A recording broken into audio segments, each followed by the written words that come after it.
La somme théologique de saint Thomas d'Aquin, première partie, question 74, des 7 jours en général. Il reste à nous occuper des 7 jours en général. On demande 3 choses. La première a rapport à la suffisance de ces jours. La seconde consiste à savoir si ces jours ne forment qu'un seul jour ou en forment plusieurs. La troisième est relative à certaines formules de langage qu'emploie l'Écriture en racontant les œuvres des 6 jours. Article 1er. Les jours indiqués sont-ils en nombre suffisant ? Résumé de l'argumentation, il n'est ni suffisant ni superflu ce nombre de 7 jours, parmi lesquels 3 sont attribués à la distinction des parties du monde, 3 à l'ornement de ce monde et le 7e à la cessation de toute œuvre. Corps de l'article. La raison de la distinction de ces jours devient manifeste par ce qui a déjà été dit. Il a fallu d'abord distinguer les parties du monde et ensuite orner chaque partie en lui donnant les habitants qui lui conviennent. D'après les saints nommés plus haut, la créature corporelle renferme 3 parties.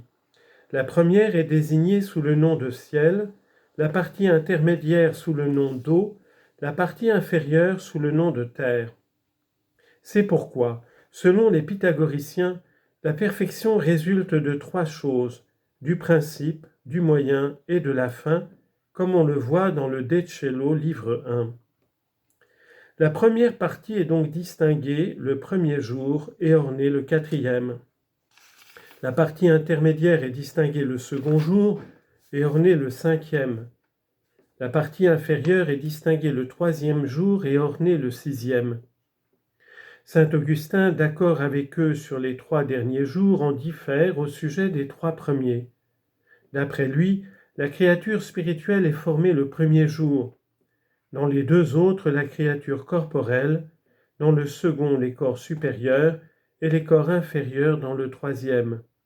Et ainsi, la perfection des œuvres divines correspond à la perfection du nombre 6, qui est formé de la combinaison de ses parties, lesquelles sont 1, 2 et 3. Un jour est consacré à la formation de la créature spirituelle, 2 à la formation de la créature corporelle, 3 à l'ornement. Première objection. L'œuvre de création n'est pas moins distincte des œuvres de distinction et d'ornement que celles-ci ne le sont entre elles.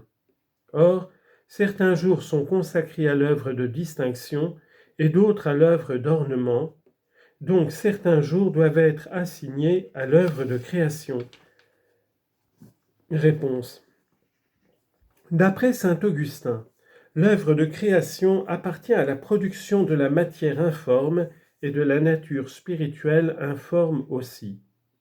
Or ces 2 choses sont en dehors du temps, comme il le dit au livre 12 des Confessions. C'est pourquoi leur création est placée avant un jour quelconque. Mais selon les autres saints, on peut dire que l'œuvre de distinction et celle d'ornement consiste en un changement survenu dans la créature, lequel est mesuré par le temps, tandis que l'œuvre de création consiste dans la seule action de Dieu, produisant en un instant la substance des choses. Pour cela, chaque œuvre de distinction et d'ornement est dite faite dans un jour, et la création est dite faite au commencement, ce qui indique quelque chose d'indivisible. Deuxième objection. L'air et le feu sont des éléments plus nobles que la terre et l'eau. Or, un jour est consacré à la distinction de l'eau et un autre à la distinction de la terre. Donc, d'autres jours doivent être consacrés à la distinction de l'air et du feu. Réponse.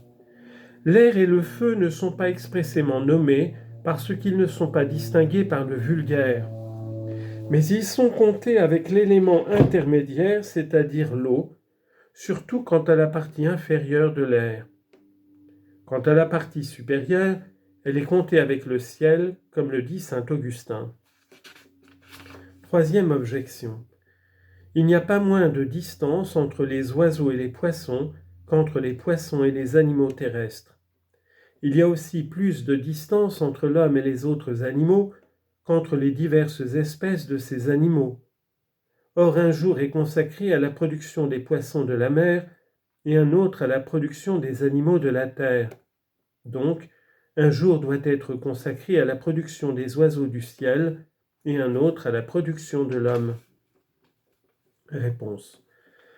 La production des animaux est marquée d'après la manière dont ils ornent les parties du monde. Aussi les jours de la production des animaux sont-ils distingués ou confondus selon la convenance ou la différence que les animaux ont entre eux pour la manière dont ils ornent quelque partie du monde. Quatrième objection.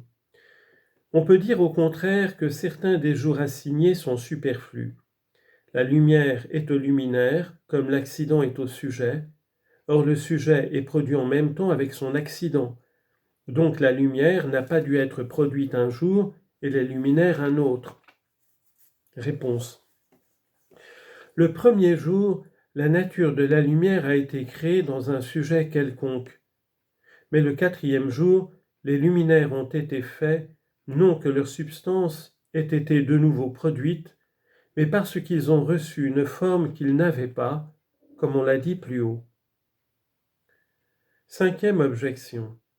Ces jours sont consacrés à la première institution des choses, mais rien n'a été institué le septième jour. Donc, le septième jour ne doit pas être compté avec les autres. Réponse. Selon saint Augustin, au septième jour est attribué quelque chose.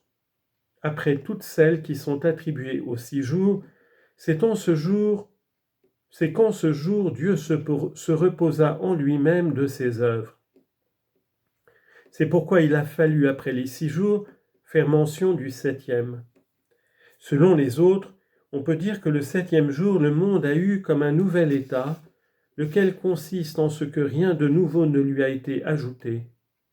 Et pour cela, après les 6 jours, on met le septième, consacré à la cessation de toute œuvre.